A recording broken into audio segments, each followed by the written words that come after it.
Hello and welcome back to Recapped Movie. Today, I am going to show you my American biographical film from 2018 titled, Can You Ever Forgive Me? The movie is based on a true story. The film starts in 1991. It's 3:30 a.m. in New York City. Lee Israel is 51 years old and in an office working late as a copy editor of the Publication Corporation. A young colleague walks by and whispers, she's older than her mother and she's still doing the kind of work at her age to kill her. Lee comments to herself that she will kill her right now. Another employee tells Lee she's not allowed to drink at her desk, and Lee tells her to fark off. When someone else inquires what she said, she shouts, she wants everyone to fark off and then realizes it's her supervisor, who promptly fires her. Lee goes to a dinner party at the house of Marjorie, her literary agent. Marjorie is surprised to see her, since Lee didn't reply to her text. Lee notes how fancy it is that she has a coat check counter, and then says, Marjorie hasn't returned her calls, and she has tons of ideas for new books. Marjorie tells her the party is not for talking business and she is dismissive to Lee as a client. Lee wanders around the party and overhears Tom Clancy saying that writer's block is just an excuse. Writers used to explain their laziness and that he has stamina to bang out tons of books. Lee goes to the bathrooms and finds tons of partial rolls of toilet paper in the cupboard, some of which she sneaks into her bag. She asks Marjorie about it and is told that she wants all of her guests to have a full roll, thus discarding the tubes when they're getting low.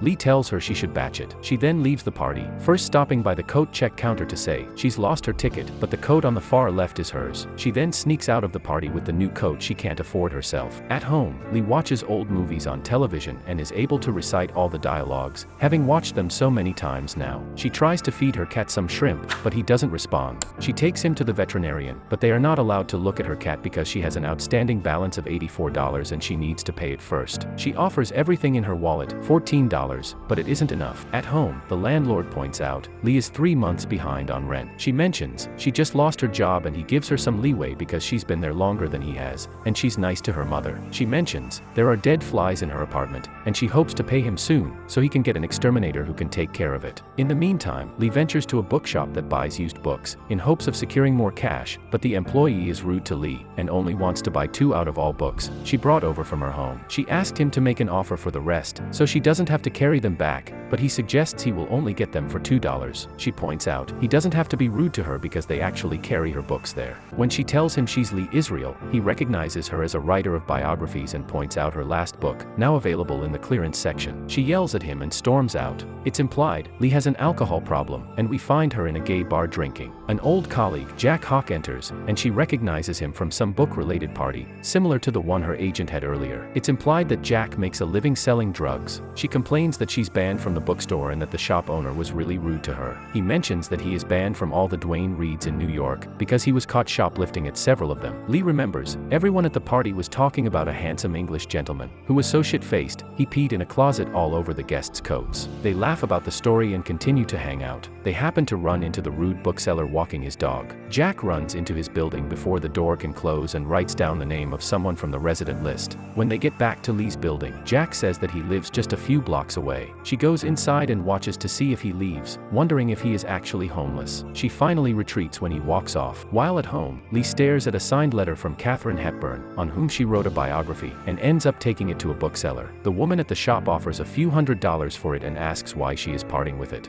Lee claims she's not sentimental, and Anna realizes she is Lee Israel Katharine, whose name is written in the letter. She says she's read all of her biographies and also mentions she herself is a writer but not very good. In the library, Lee is researching Fanny Bryce when she finds 2 letters Fanny wrote inside the book. She goes back to Anna's shop and tells Anna her cousin is a collector and wants to part with one of his Fanny Bryce letters. Lee is given only $75 for it because the content is bland. When Anna gushes about Fanny Bryce, Lee admits she's writing a biography on her, which Anna finds coincidental, since her cousin has just given her a letter by her. After Anna mentions that Tom Clancy is getting $3 million for his new book, despite being right-wing mumbo-jumbo, Lee storms into Marjorie's office unannounced and complains that Tom is getting a $3 million advance. She tells her agent that she's writing a new biography on Fanny Bryce and wants a $10,000 advance so she can pay her bills. Marjorie is dismissive towards her, so Lee points out one of her books was on the New York Times bestseller list. Her agent points out that there are 3 reasons Tom gets $3 million advance and she gets not. Number 1 is, she is unclean and unfriendly, and her books are about other people, so people don't know her, while Tom has a sexy image and sells himself well. Number 2 is, Tom does every press interview and book signing that they set up for him to promote his books. She refused to do so. And number 3 is, nobody wants to read a biography on Fanny Brice. She suggests Lee find some other way to make a living. At home, Lee is typing on her typewriter, but can't think of what to write except, "This is me typing using the typewriter." She looks at the second Fanny Brice letter she had found but did not show to Anna and puts it in her typewriter, adding a PS that says, "My new grandchild has inherited my old nose. Should I leave something extra for repairs?" When Lee takes it to Anna, she is offered $350 because the PS is priceless. She tells Lee there is a huge market for literary letters and if her cousin has any more to send them her way. Now that she has generated some revenue, Lee is able to pay her rent, encouraging the landlord to offer to have an exterminator come over. She also takes her cat to the vet. She is told he will be okay as long as she matches 2 pills into his food every day. Lee sees a typewriter for sale and buys it, then goes home and types a letter on it, pretending to be Noel Coward. She struggles to forge his signature until she realizes she can do so by holding a copy of his signature to a TV and tracing it onto her letter. Lee then takes this forged Noel Coward letter to Andre, an autograph collector, who offers her top dollar for it, telling her he knows a collector who would buy it and give her $200 for them. He tells her he sells the letters to other collectors and if she has more content like this, she should bring it because he can find people who want to purchase them, both in New York and around the country. Lee now celebrates by taking Jack out to lunch. While there, Jack admits to having sold some coke, which was mostly laxative. He then flirts with the young gay waiter. Lee admits to him that she is forging literary letters and that's how she's making money. He is unimpressed because he knows nothing of the literary world. At a pay phone, Lee calls up the bookseller who was rude to her and pretends to be a woman from the 4th floor, whose name Jack got when he snuck inside the building, and tells him his place is on fire. They laugh as across the street, he runs out of the bookstore in a panic. The two have a fun night out at the lounge club, where a trans singer performs. Lee, used to staying home alone and having no friends, enjoys being out. Jack and Lee go to an autograph collector's expo and look at all the literary letters on display, including some that Lee has been forging.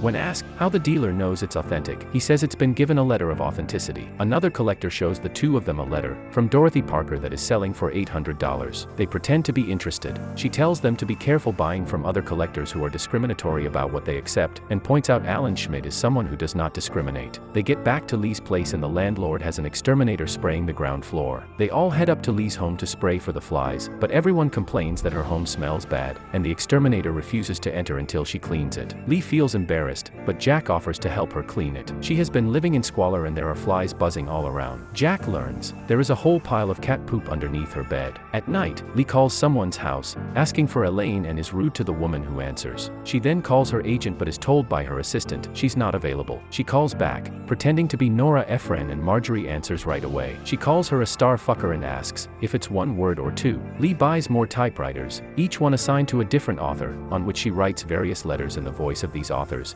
after researching the way they write. Cut to Lee, selling a letter to Alan. He tells her there are buyers all over the country for those kinds of letters. A letter from Dorothy Parker, which ends up with, "Can you ever forgive me, Dorothy?" She sells this letter to Anna, who gushes about the content. She also continues to bond with Lee and asked her out to dinner. Anna is very sweet to her and talks about how she inherited the bookstore. Anna tells Lee that she should write an autobiography before she gets famous, and someone makes money writing the same story about her. Lee tells her nobody will care about her after she dies, and her only concern is who will feed her cat. Lee also complains about how she has become a nobody, but Anna continues to encourage her. Anna admits she brought the short story she wrote after taking a few classes which Lee said she would read and give her honest opinion. Lee mocks her for bringing it to dinner and being antisocial. She constantly is aggressive towards Anna, who remains sweet. When Anna thanks her for inviting her, Lee tells her she can always use another drinking buddy, erasing any romantic implication to their date. This shuts down Anna, and when the night ends, they part ways. Anna obviously wishes she could be a kinder person, but she doesn't know how. At night, Lee is reading a book by one of the literary authors. While reading it, she starts to get a sense of her style. She puts it down and contemplates reading Anna's story. A note is written on it, saying, begging, "Lee, please be kind." She changes her mind and leaves the story unread. After Lee sells her latest Noel Coward forgery to Andre, in which she pretends Noel is writing to his secret male lover, she gets a call on her answering machine, telling her he's concerned about the latest literary letter he received.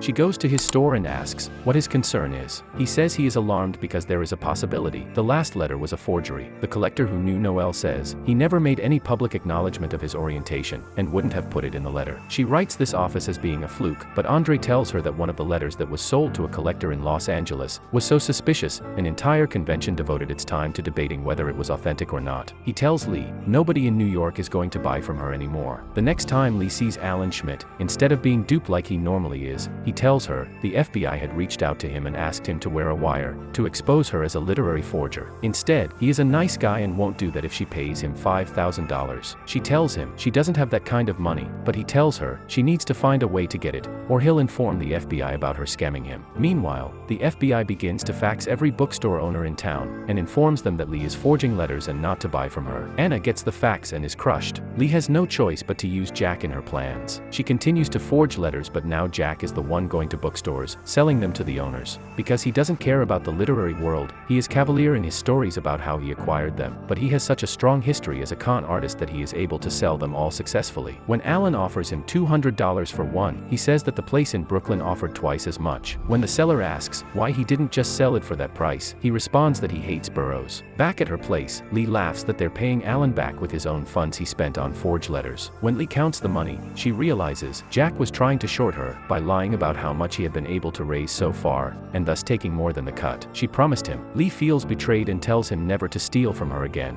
Jack tries to sell a letter to Anna, but she tells him there is a string of forgeries going around and asks if she can hold onto it to have it looked at by an authenticator. When Lee learns of this, she goes crazy because if it's found to be a fake, it can be used as evidence. Jack suggests stealing an authentic letter and selling it for top dollar to get the $5,000. He mentioned stealing a tube of toothpaste by replacing it with an empty tube, so when the employee checks the shelf, they see the box and don't realize anything has been stolen, and it's win-win. She says it's not win-win because he took the toothpaste and also points out that those letters are in museums and archives, and they only let people see them for research purposes. He points out, because she's a published biographer, she can do that. Lee leaves the city for a few days to visit libraries where famous letters are held. She is explicit to Jack that he has to mash up her cat's medicine into his food and make sure his water dish is filled, and also tells him not to sleep in her bed. Nonetheless, when she leaves, he invites over the waiter he flirted with before and they have sex in Lee's bed. He also neglects the cat at first, but we see him mashing up the medicine into his food. At Yale, Lee presents a forged letter from her publisher, stating her new biography is on authors who had drinking problems and she needs to see Lillian Hellman's box. While a security guard watches, she takes notes but is really handwriting the copy from one of those letters. She goes back to her hotel and types up a replica. The next time she does research, the librarian asked her what other authors she plans to include in the book,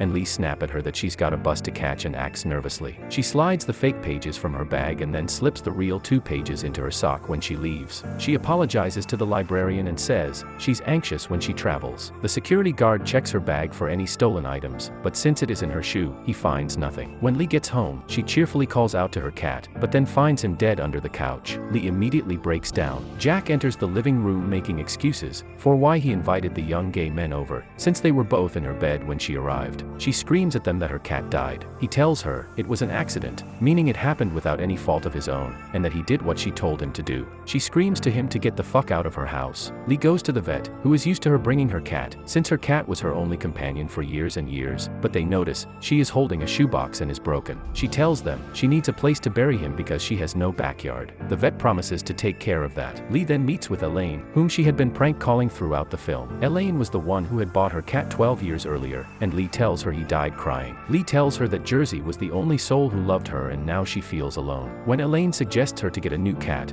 Lee says it wouldn't be the same. Elaine reminds her that they broke up years and years ago because she couldn't handle how difficult Lee was to be around. She is not interested in reconnecting because she senses Lee is just as horrible as she always was. Now that she has authentic Lillian Hellman letters, Lee meets with Jack at the gay bar she first stumbled upon him. She is very angry with him and says she doesn't trust him because he tried to steal from her, but she has nobody else who can help her get money for the real letters. She explains that because they are authentic, he has no reason to negotiate for price and that he should only accept top dollar. She also lambastes him for not respecting the letters, explaining that they are not just pieces of paper, but in the literary world, they are a link to the history of literature. Jack goes goes to a bookseller and sells the authentic Lillian Hellman letters for $300 each, which the buyer knows is grossly underpriced. We next see Jack, with the FBI, informing them of Lee's crimes. They suggest he must have taken a small cut for helping her, but he shrugs that accusation off. Lee continues to wait in the gay bar for Jack to return with the money he sold the authentic letters for. She is getting more and more drunk, which is common for her. As she is ready to give up and leave, the FBI enters and hands her a subpoena. They also tell her she's not allowed to destroy any evidence that can be used in the case. At home, she rips down all her notes and gathers all her typewriters and throws them in a trash can down the street. Lee meets with the lawyer who tells her her best bet is to get a job, any job to show she is willing to earn a living legally and to do volunteer work with children, which she grimaces at. He suggests working with animals instead, and to sign up for AA meetings and in court. He tells the judge that she now works as a copy editor at Scholastic Books. She is volunteering at a shelter and she's going to AA. The judge asks if Lee has any comments before she hands her verdict. Lee says she doesn't actually feel remorseful for what she did. She was so happy writing, using her skill as a biographer to recreate weighty retorts by beloved writers. She considers it her best work. She also comments that she's a lonely woman and is willing to take whatever punishment she is handed down for her crime. The judge seems impressed by her authenticity and sentences her to 5 years as probation and 6 months house arrest, except to go to work and AA meetings. Some time has gone by,